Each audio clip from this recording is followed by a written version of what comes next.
Hey everyone, it's Mike from Rogala Photography here. Looks like the weather's actually doing really good out here. I'm out here at Lake Ontario and I decided to do my video out here, so bear with me here. I'm not really using a script. Just gonna be looking at my notes and we'll go from there. How many of you will see somebody's photograph, like it, and instead of trying to figure it out yourself, you go and you ask that photographer for their settings? I'm going to tell you right now, that photographer's settings will not help you out at all unless you are shooting with the exact same camera and lens, you are in the exact same lighting conditions, the exact same environment, and right next to that photographer. And even then, your settings may or may not work, because even the same brand of camera, settings might be off a little bit. You're going to have to adjust them.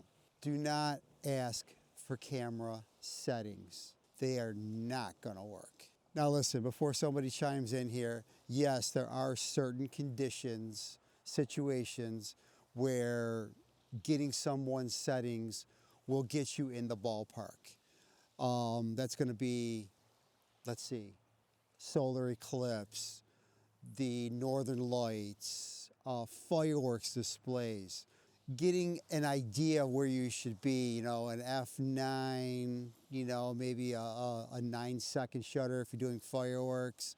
Again, that's just a rough setting. Otherwise, if you want to, let's say, come out here and shoot this lake, okay, take a nice photograph of the lake. If I give you my settings, they're not going to work for you. Listen, learn the exposure triangle and learn your camera.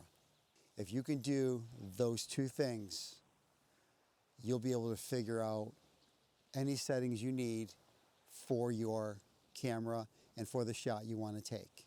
Yes, you're going to have to play around with them. It's going to be a trial and error, but you will be able to figure it out, all right? And you're going to be a much better photographer for it. The exposure triangle, okay, I just mentioned that.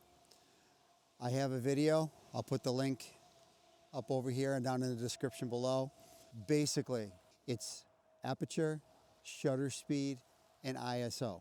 Those three settings are how you adjust your camera in manual. Please don't put your camera in auto mode or even aperture priority or shutter priority. Yes, those modes have their places, but learn the exposure triangle, do it in manual mode. Basically, shutter speed will control the motion.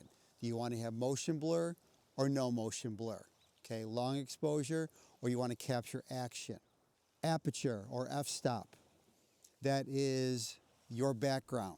Okay, do you want a blurry background or do you want everything in focus in the background or somewhere in between? Say an f2.8, you're going to get a blurry background. That's what I have this set right now, okay, f2.8. If you want like a nice landscape and you want everything in focus, go to f11, even f13. Right around between f9 and f13, that's great for landscape photography. Now, ISO, this is where people get really confused. People think that ISO is the sensitivity of your camera sensor. Because back in the day, when you bought film, you bought it with different ISOs. Okay, you didn't have an adjustment on your camera for it. If you knew the conditions you were going to be shooting in, you would buy a film with that ISO.